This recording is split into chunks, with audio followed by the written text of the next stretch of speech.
Welcome, gamers, to the ultimate deep dive into the digital universe. Over the next 10 weeks, we're embarking on an epic quest to uncover 100 fascinating facts about the world of video games. From pixelated pioneers to modern-day blockbusters, we're covering it all.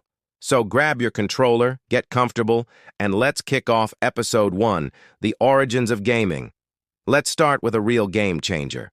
What do you think was the very first video game? If you said Pong, you're close, but not quite there. The true granddaddy of them all was a little gem called Tennis for Two, created way back in 1958 by a physicist named William Higginbotham. Imagine this. It was played on an oscilloscope, a tiny 5-inch screen using chunky custom controllers. It wasn't for sale. It was just a little something to liven up a visitor's day at a nuclear research lab.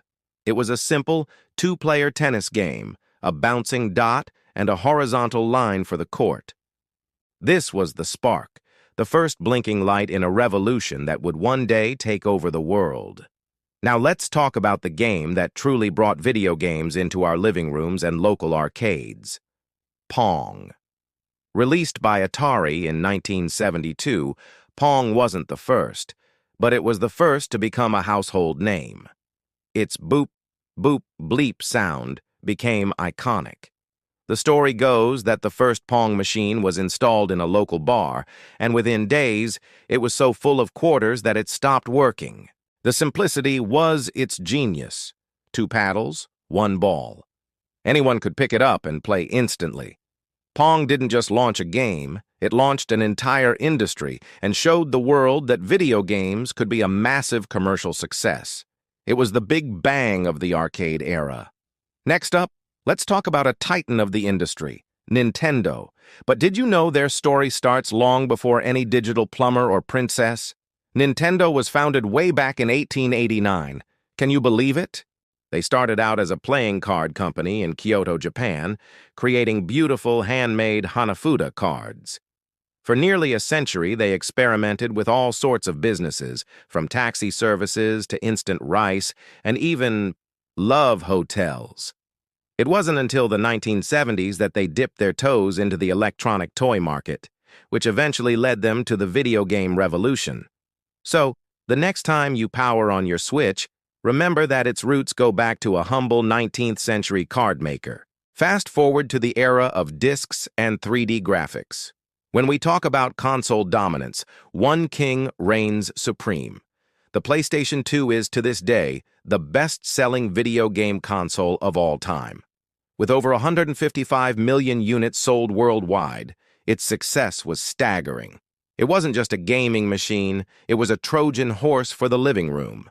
It played DVDs, which was a huge selling point back when dedicated DVD players were still expensive.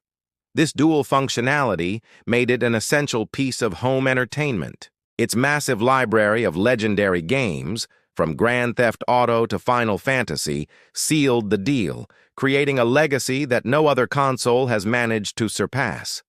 It truly was a cultural phenomenon. From console giants, let's move to a game that literally changed the shape of gaming. What's the best-selling video game ever? It's not a shooter, not a sports game, but a world made of blocks, Minecraft. With over 300 million copies sold, its sales numbers are astronomical. To put that in perspective, that's more than the highest-grossing movie of all time, Avatar, sold in tickets. What's the secret? Infinite creativity. Minecraft gives players a digital sandbox and says, "Go build your world." From simple dirt huts to breathtakingly complex cities, the only limit is your imagination.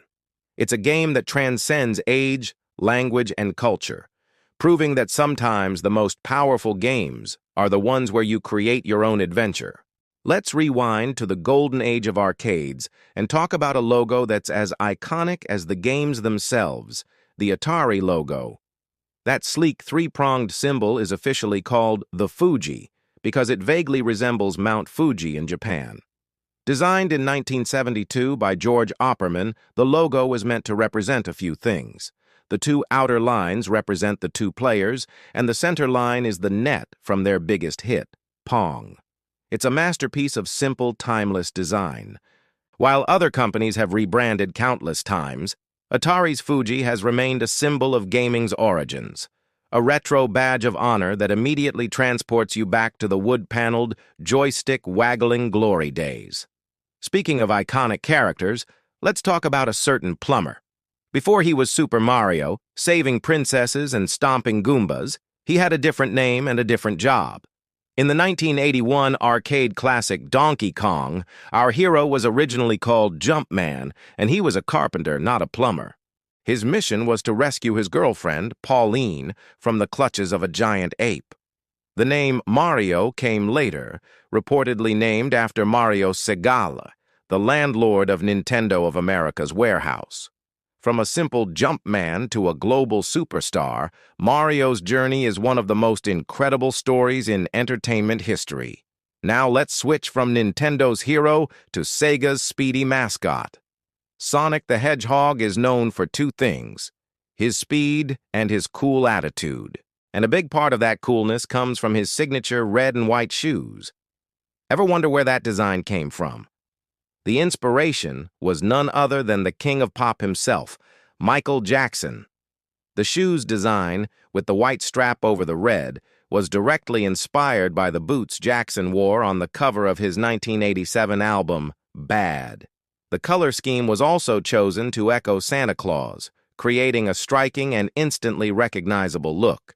It's a perfect example of how different corners of pop culture influence each other. Let's chomp our way to our next fact. In 1980, arcades were dominated by space shooters and sports games, mostly attracting a male audience. Toru Iwatani, the creator of Pac-Man, wanted to change that. He set out to design a game that would appeal to everyone, especially women. The idea for Pac-Man's shape famously came to him when he looked at a pizza with a slice missing. The gameplay, focused on eating and collecting rather than shooting, was designed to be less aggressive and more universally appealing. This inclusive design philosophy was a stroke of genius, and Pac-Man became a global sensation, loved by players from all walks of life. And finally, let's talk about Pac-Man's colorful adversaries. Those four ghosts chasing you around the maze aren't just identical clones with different paint jobs. Each one has a distinct personality and strategy, programmed right into the game's AI. The red ghost, Blinky, is the chaser. He directly pursues Pac-Man. Pinky, the pink ghost, is the ambusher. She tries to get in front of Pac-Man to cut him off. The light blue ghost, Inky, is unpredictable, and his movements depend on Blinky's position. And finally, the orange ghost, Clyde, is the quirky one. He chases Pac-Man, but will retreat to his corner when he gets too close. This clever programming is what makes the game so challenging and endlessly replayable. It's a ghost in the machine, quite literally. And that's a wrap on our first 10 facts in our 100-fact journey through gaming history. From a simple dot on an oscilloscope to complex ghost AI, the origins of gaming are filled with incredible innovation and surprising stories. What was your favorite fact from today? Let me know in the comments below. Be sure to come back next week as we dive into another set of mind-blowing gaming truths. Thanks so much for watching, and don't forget to like this video, subscribe to the channel, and hit that notification bell so you don't miss a single episode. We'll see you in the next one.